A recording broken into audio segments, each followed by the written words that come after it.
Hey guys, what's going on? It's Infinity Sheep, and today I'm going to be reviewing Spider-Man Across the Spider-Verse. So, let's get sharing. Do I need to even say Spider-Man Across the Spider-Verse is amazing? It is a great movie. I'm just going to put it simply like that. That's how it is. It's a great movie. Now, for people who do not want to know about spoilers, which we're going to get to that in a minute, I'm just going to tell you just a simple little review for the people who haven't seen the movie. It is a good movie, and just go see it, please. It is amazing. You could say it's Amazing Spider-Man. So, basically, it's another Spider-Verse journey. You know, Miles is trying to figure out some stuff, and of course, hijinks ensues with 2099 basically trying to make sure that he does not exist.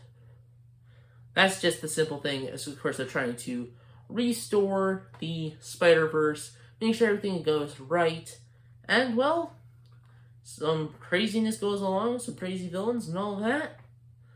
And, yeah, it's a good movie. So that's the spoiler-free review. Here comes the spoilers. You ready? 3, 2, 1, spoiler time. Time to talk about the movie. So it starts out with you being with Gwen Stacy in her universe for about the first 15 to 20 minutes of the movie.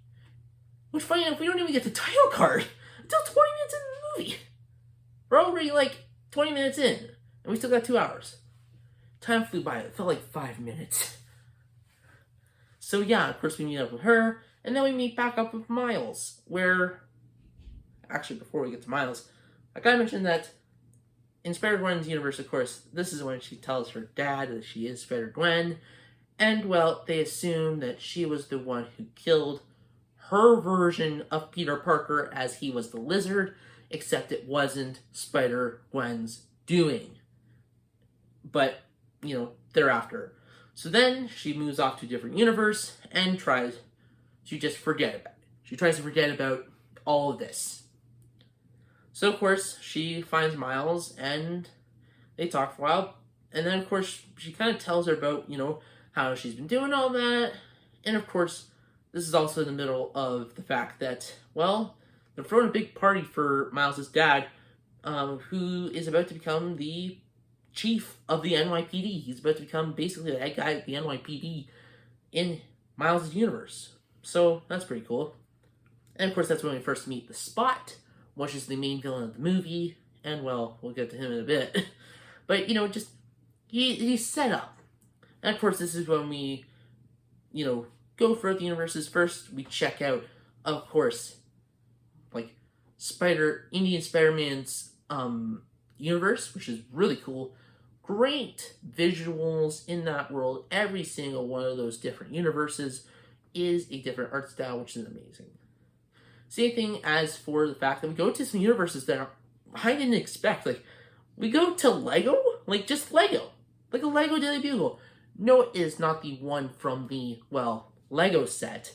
It's not the Lego set Daily Bugle that I have right to my right.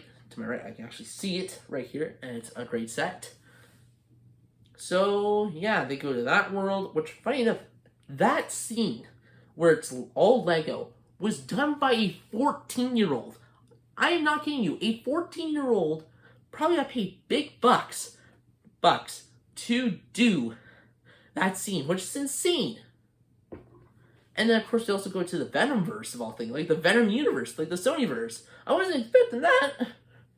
I wasn't expecting to go to the Sony universe, which, that was cool. Hey, at least it wasn't Morbius. Of course, they explain some of the things that have happened to Morbius and Spider-Man No Way Home. They, of course, address, Spider-Man 2099 addresses the fact it's like, I know what Doctor Strange and that little nerd of his back on Earth 1999. Of course, that being the universe where the MCU is. I know a lot is going on here, but it all makes sense. The next thing that happens is, of course, Indian Spider-Man's world starts collapsing because his canon event, canon events are basically the thing that every Spider-Person is supposed to go through the entire time. So, of course, losing an Uncle Ben-like figure, of course, you know, all the normal Spider-Man stuff. And, well, for Miles, that did not happen. In fact, the spider that bit him is from a different universe. That's right, Earth 42 is where that spider came from. So that 42 that you saw in the first movie, that is linked to that. Which also another great thing is that they linked a lot of things, so it feels like an actual sequel, and not just, a follow-up movie, which kind of feels like a sequel. It's not really a sequel. So yeah, what is new? I think the next thing that I should talk about is, well, the next world that we go to, or the next character we get, which is Spider-Punk, Spider-Punk, yeah, really cool character. And the art style, it's like a 2D paper-looking art style, which is really cool, like goose paper and all that. It's really cool.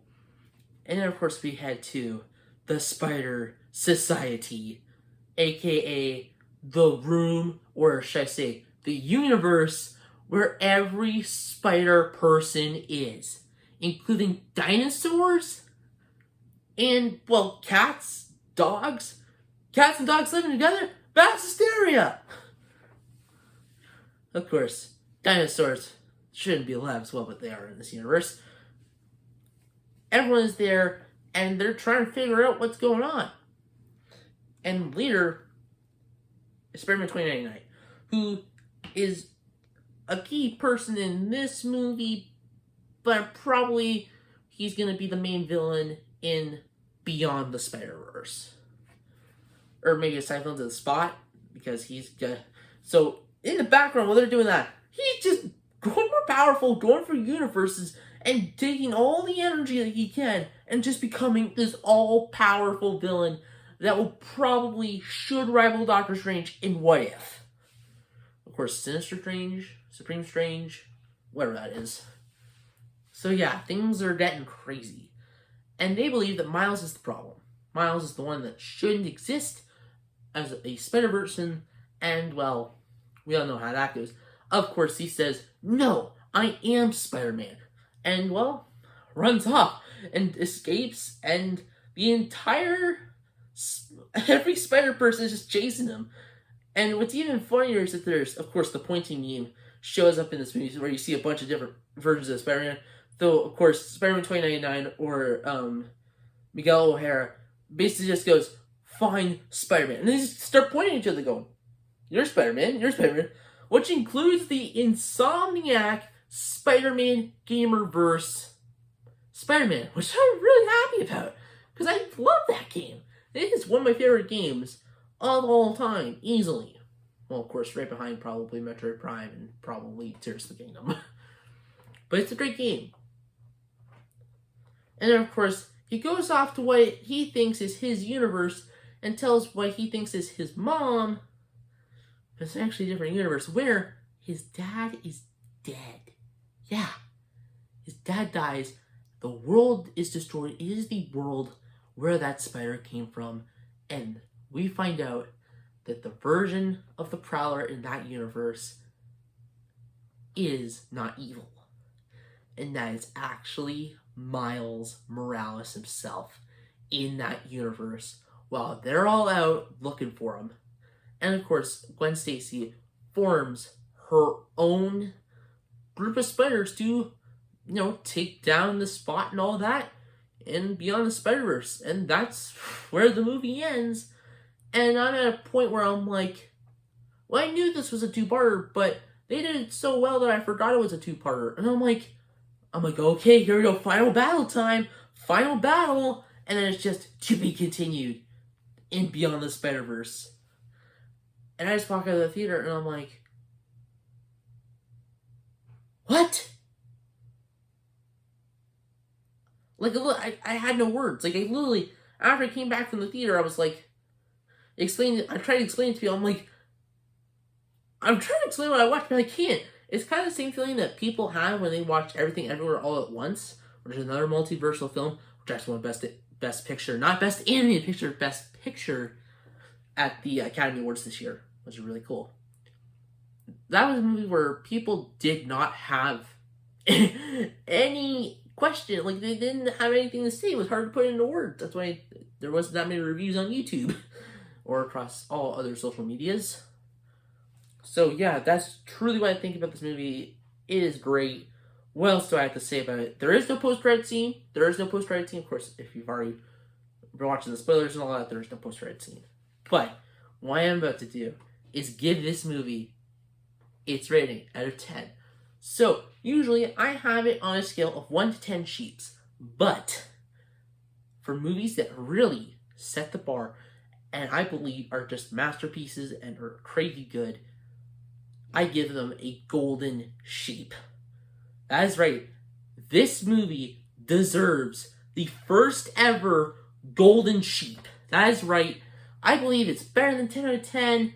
I don't care. The movie is amazing. It has like a 96 on Rotten Tomatoes and like a 94 audience score. This movie is a masterpiece and definitely is in discussion for being one of the best sequels of all time. Upon that, of course, with Lord of the Rings Two Towers, Empire Strikes Back, The Dark Knight, I believe this movie is great. So I hope you guys enjoyed. Make sure to like, comment, and subscribe, and of course, sheep on.